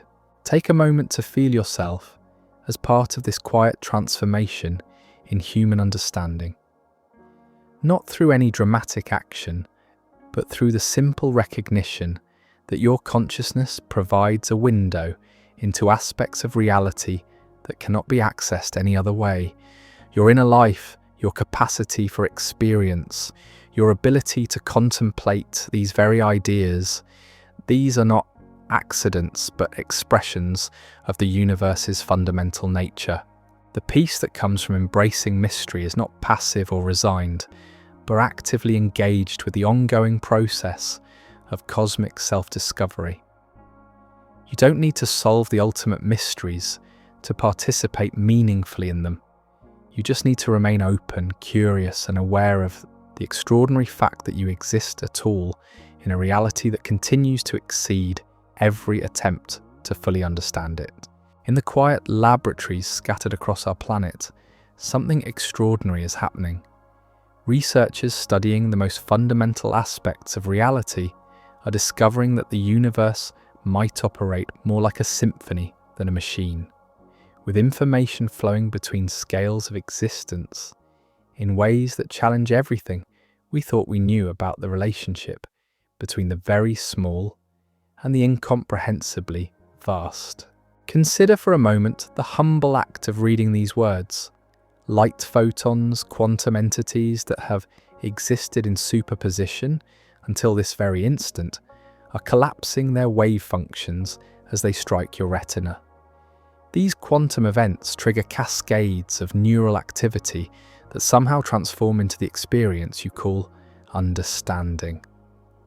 You are witnessing in real time the mysterious bridge between quantum mechanics and conscious awareness. But here's where it becomes even more intriguing. Recent research in quantum biology has revealed that living systems routinely harness quantum effects in ways that shouldn't be possible according to classical physics. The warm, wet, chaotic environment of biological systems should destroy quantum coherence almost instantly. Yet life has found ways to maintain and exploit these delicate quantum states for millions of years. Take a breath here and consider what this might mean for your own existence. As you inhale, oxygen molecules that have maintained quantum properties since their formation in ancient stellar cores are being processed by cellular machinery that may itself rely on quantum effects. You are not separate from the quantum realm. You are its most sophisticated expression, a walking, thinking demonstration of how quantum processes can give rise to classical experience. The implications ripple outward like stones cast into still water. If consciousness emerges from quantum processes, if biological systems are natural quantum computers, if the boundary between observer and observed is far blurrier than we imagined, then what does this say about the nature of reality itself? What does it suggest about your place within the cosmic web of existence? There's a puzzle at the heart of modern physics that might hold the key to understanding consciousness itself. It's called the information paradox, and it emerges from our attempts to understand what happens when information falls into a black hole. According to quantum mechanics, information cannot be destroyed, yet black holes seem to erase everything that falls into them. This creates a fundamental conflict between two of our most successful theories. But here's where this seemingly abstract problem connects to your immediate experience. You, right now, are an information processing system of extraordinary sophistication.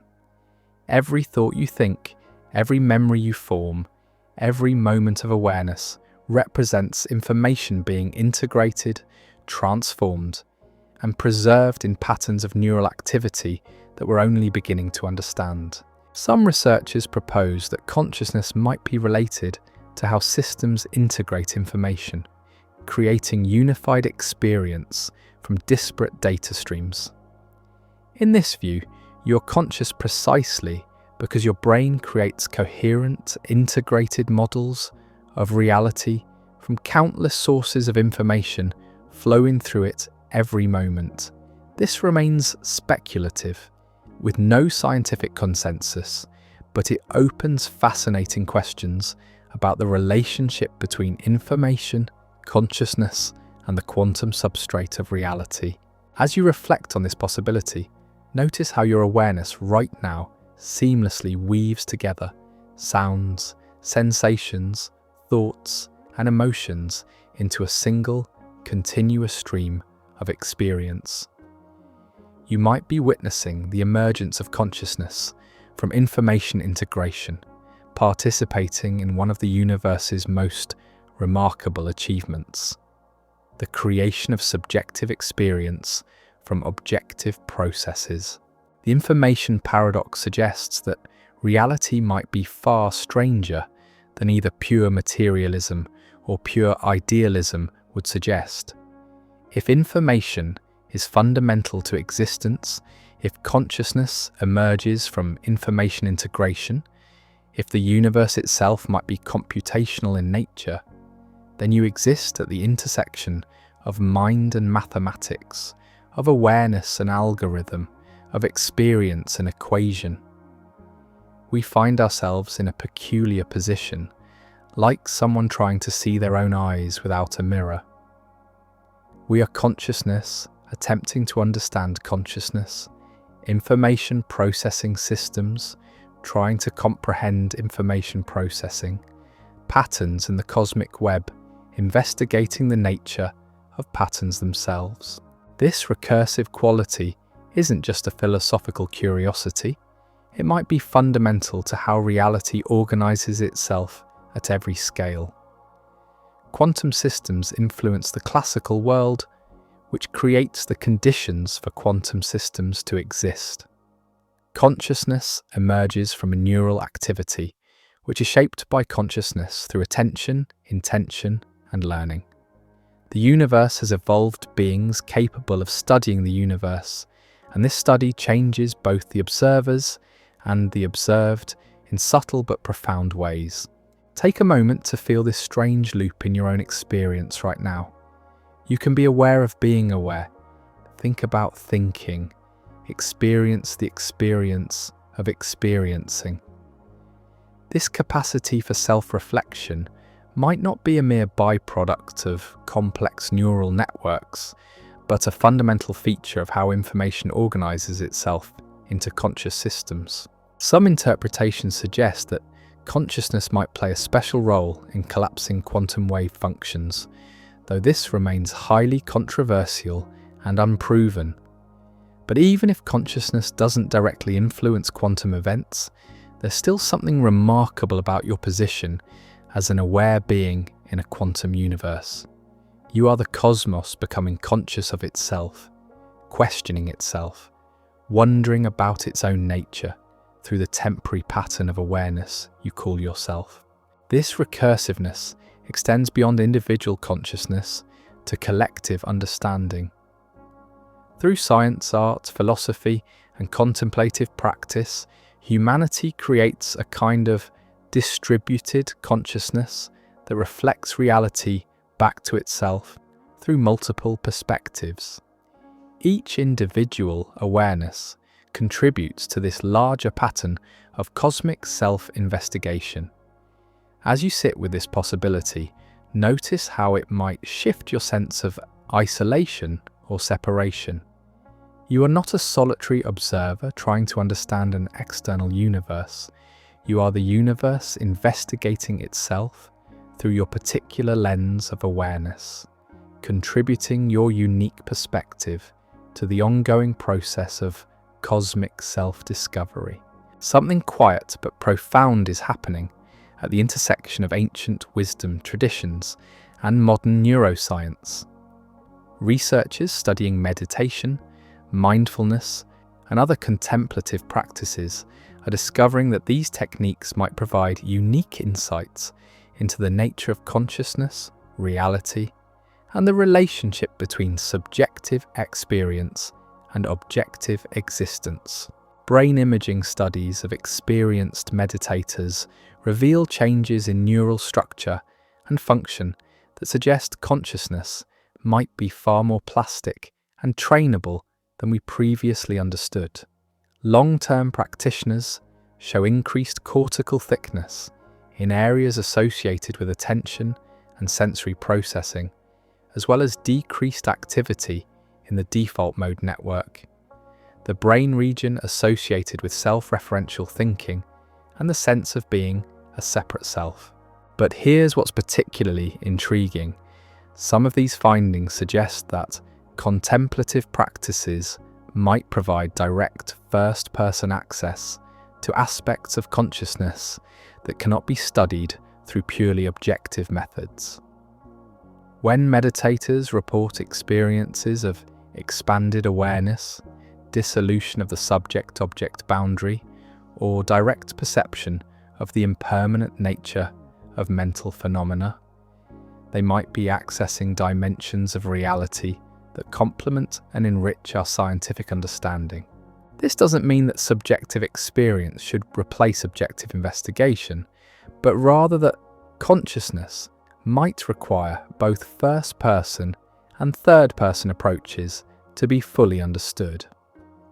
Some interpretations suggest that the contemplative traditions have developed sophisticated technologies of consciousness, methods for investigating the nature of mind and reality from the inside out.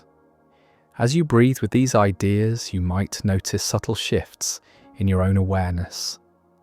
The simple act of paying attention to attention, of observing the observer, can reveal aspects of consciousness that are usually taken for granted. You don't need years of meditation training to begin this investigation. You can start right now by simply noticing the quality of your own awareness. The contemplative revolution isn't dramatic or sudden, but gentle and gradual, like dawn slowly illuminating a landscape that was always there but couldn't be seen in the darkness. It represents the recognition that consciousness is not just a byproduct of neural activity, but a fundamental aspect of reality that provides unique access to dimensions of existence that cannot be reached through external investigation alone. In laboratories around the world, scientists are making discoveries that would have seemed like science fiction just decades ago. They're finding that living systems, from the chlorophyll in plant leaves to the proteins in bird eyes, routinely exploit quantum effects in ways that classical physics said should be impossible in warm, noisy biological environments. Photosynthesis, that fundamental process that converts sunlight into chemical energy, appears to use quantum superposition to explore multiple energy pathways simultaneously, finding the most efficient route almost instantaneously. It's as if plants have evolved quantum computers optimized for energy conversion, operating at near theoretical efficiency limits that our best engineers are still trying to match. Some species of migratory birds navigate using what appears to be quantum entanglement in specialized proteins in their eyes, creating a kind of quantum compass that allows them to literally see magnetic fields as patterns of light and shadow. The European robin, that common garden bird, might experience quantum entanglement as part of its everyday visual perception. But here's where these discoveries connect to your immediate experience. You're not separate from this quantum biological world. You're its most sophisticated expression. The oxygen you breathe was processed through quantum-enhanced photosynthesis. The neural processes underlying your thoughts might involve quantum effects at the molecular level, though this remains speculative and unproven. Take a moment to feel yourself as part of this vast quantum biological network. Every breath connects you to the quantum processes occurring in countless plants. Every heartbeat pumps blood cells that rely on quantum mechanical processes for their function. You exist within and as part of a living system that bridges the quantum and classical worlds in ways we're only beginning to understand. This perspective doesn't require any mystical beliefs, just a recognition that the boundaries between quantum and classical between microscopic and macroscopic, between self and environment, are far more permeable than our everyday experience suggests. You are a temporary pattern in the quantum field of existence, a wave of consciousness arising from and returning to the deeper ocean of quantum possibility. The observer effect in quantum mechanics tells us that the act of measurement influences what we measure, that consciousness and physical reality are intertwined in ways that challenge our assumptions about objective existence. While this remains a complex and debated topic in physics, with no scientific consensus on the role of consciousness in quantum events, it opens profound questions about the relationship between awareness and reality. But you don't need to understand the technical details of quantum mechanics to notice how observation shapes experience in your daily life. The moment you pay attention to your breathing, it changes. When you become aware of your thoughts, the quality of thinking shifts. As you focus on your emotions, they transform through the very act of being witnessed. This isn't quantum mechanics in the technical sense, but it points towards something fundamental about the relationship between consciousness and experience. Awareness is not passive reception of pre-existing information, but an active process that participates in shaping what becomes real for you in each moment. Consider how this might apply to your relationships, your work, your understanding of yourself and the world. When you approach others with curiosity rather than judgment, you often discover qualities and possibilities that weren't apparent before. When you pay attention to beauty in your environment, beauty seems to multiply and intensify. When you cultivate wonder and openness, life becomes more wonderful and open. As you reflect on these patterns, notice how they might suggest that consciousness is not separate from the world it observes, but intimately participates in the ongoing creation of experienced reality.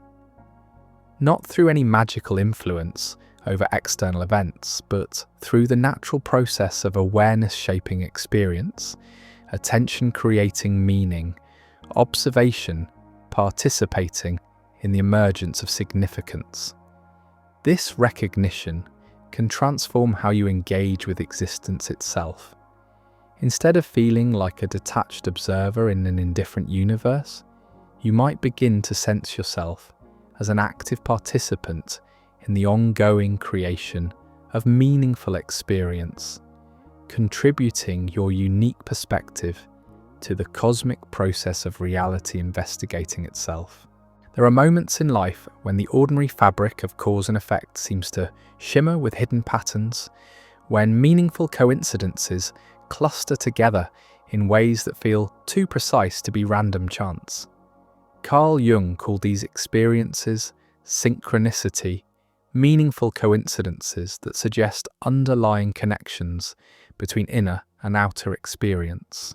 While mainstream science has no proven mechanism for synchronicity, and we should be cautious about reading too much meaning into chance events, these experiences point towards something important about how consciousness relates to the larger patterns of existence. They remind us that we are not isolated individuals moving through an indifferent universe, but interconnected parts of a vast web of relationships that extends far beyond our ordinary perception. Quantum mechanics reveals that particles can be instantaneously connected across vast distances through entanglement, sharing information faster than light could travel between them. While this doesn't mean that quantum entanglement explains synchronicity or that consciousness can directly influence distant events, it does suggest that the universe is far more interconnected than our everyday experience would indicate. Some interpretations propose that consciousness might be naturally entangled with the larger patterns of existence, not through any mystical mechanism, but through the same quantum processes that underlie all physical reality. This remains purely speculative, with no scientific evidence, but it opens fascinating questions about the relationship between individual awareness and collective patterns. As you move through your days, you might begin to notice the subtle ways that your inner state seems to resonate with external circumstances, not because your thoughts are controlling reality, but because you're part of the reality you're observing, contributing to and receiving from the ongoing dance of existence. Take a breath and feel yourself as both individual awareness and part of the larger symphony of consciousness that includes all living beings. Whether or not consciousness is literally entangled across space and time, there's something profound about recognizing your deep interconnection with the web of life that surrounds and includes you. In the deepest meditative states, practitioners often report experiences that seem to dissolve the ordinary boundaries of self and world, time and space, observer and observed. While these remain subjective experiences that cannot be directly verified through external measurement, neuroscience is beginning to map some of the brain changes associated with these profound alterations in consciousness.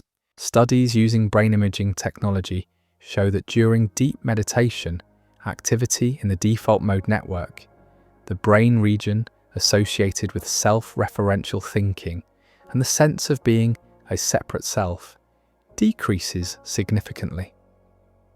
Simultaneously, areas associated with present moment awareness and sensory processing become more active and coherent. Some researchers interpret these findings as evidence that the sense of being a separate self might be more constructed than we typically assume, arising from specific patterns of brain activity rather than representing some fixed essential identity. This doesn't mean the self doesn't exist, but rather that it might be more fluid and contextual than our everyday experience suggests.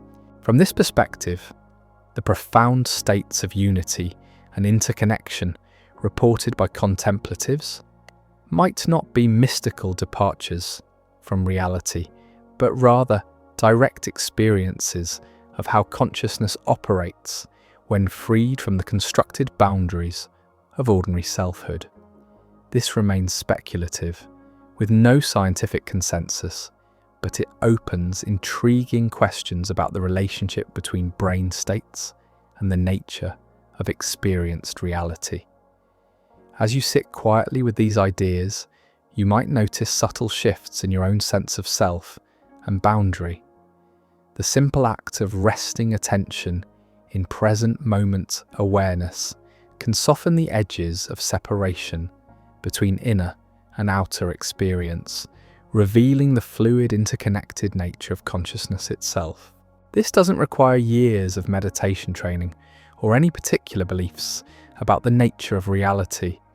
You can explore these dimensions of consciousness right now by simply allowing your awareness to rest in the immediacy of present experience, noticing how the boundaries between self and world become more permeable when attention settles into stillness.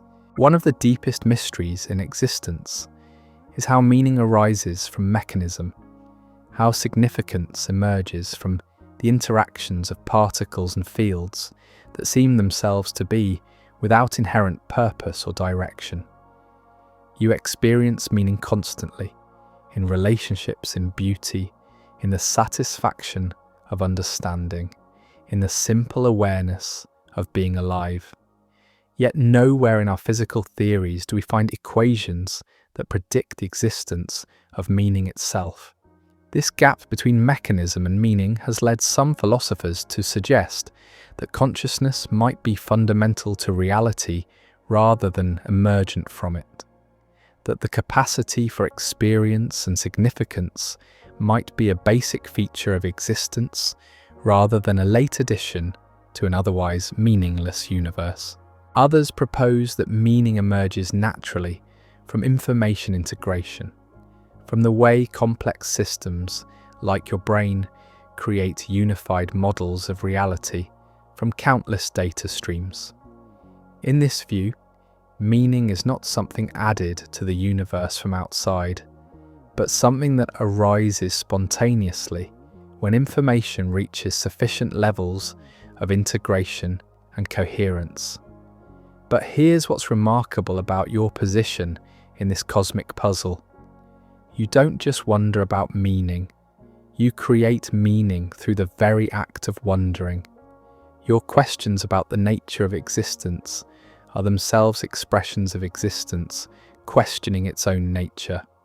Your search for significance is significance seeking itself through the lens of your awareness. Take a moment to notice the meaning that's present in this very experience. The words you're hearing somehow transform it into ideas. The ideas connect with your own thoughts and memories, creating new patterns of understanding that didn't exist moments before. You are witnessing the emergence of meaning in real time, participating in the universe's ongoing creation of significance through conscious awareness. This perspective suggests that meaning is not something you have to find or create from scratch, but something that's constantly arising through the natural functioning of consciousness itself. Every moment of awareness is the universe creating meaning about itself through your capacity for experience and understanding. As our journey together draws to its natural close, we find ourselves back where we began, but perhaps with a different quality of not knowing. We've explored territories where certainty dissolves into possibility, where the solid ground of scientific knowledge reveals itself as part of an ever-shifting landscape of discovery and mystery. The question we started with, whether everything we know about the universe might be wrong, remains beautifully unanswered. But perhaps that's precisely the point. Perhaps the universe is meant to exceed our understanding, to remain forever larger than our theories, more mysterious than our explanations, more wonderful than our wildest speculations. What we've discovered together is not a set of final truths, but an invitation into deeper wondering.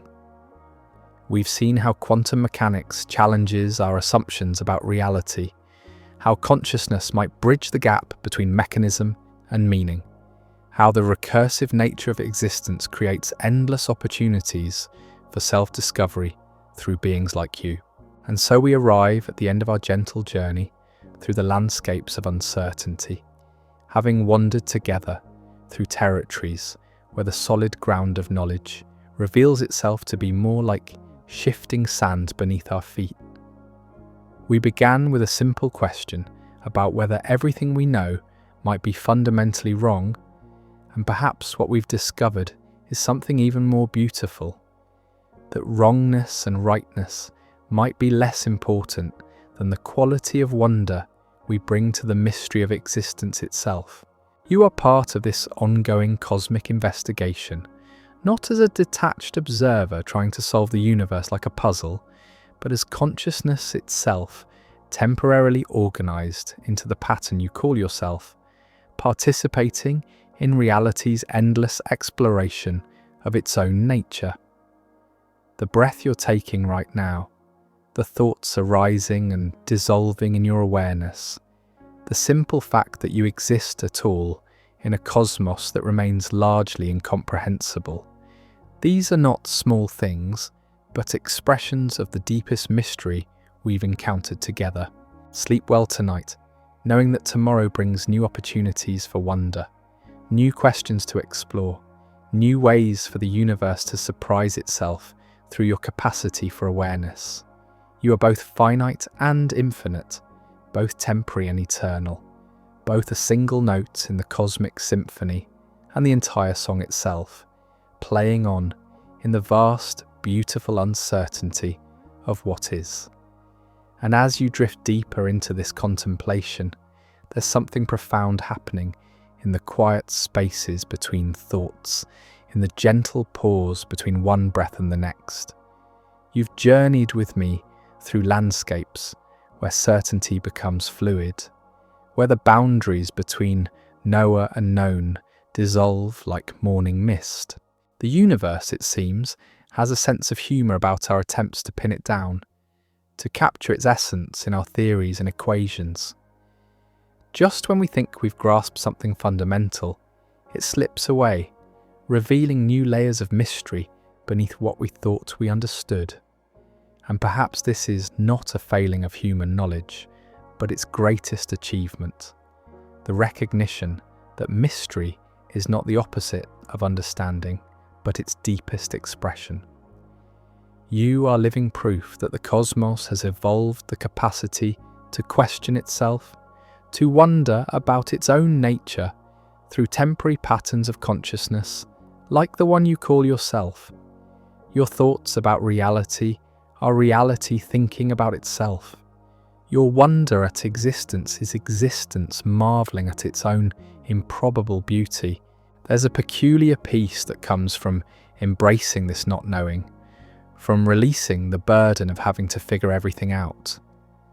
When you let go of the need to have all the answers, you open space for something more precious, the capacity to remain present with the questions themselves, to find meaning not in solutions, but in the quality of attention you bring to the mystery. As you settle into whatever comes next, whether that's sleep or simply sitting quietly with these ideas, remember that you are part of the very mystery we've been exploring together. Your consciousness is not separate from the universe, but is one of its most remarkable achievements, a way for existence to experience itself from the inside out. The possibility that everything we know might be wrong is not a catastrophe, but a gift, a reminder that reality is far more generous with its surprises than our theories can contain. It means there are discoveries yet to be made, wonders yet to be experienced, ways of understanding that haven't even been imagined yet. And in this moment, as these words fade into the silence from which they arose, you remain aware and present, a temporary flowering of consciousness in an infinite field of possibility. That awareness itself, that simple fact of being here now, might be the most profound truth we can know about the universe, even if everything else we think we understand proves to be beautifully, mysteriously wrong. Sweet dreams, fellow traveller in the cosmic mystery. May you rest well in the gentle certainty that uncertainty is not a problem to be solved, but the very condition that makes wonder possible. Solved, but the very condition that makes wonder possible.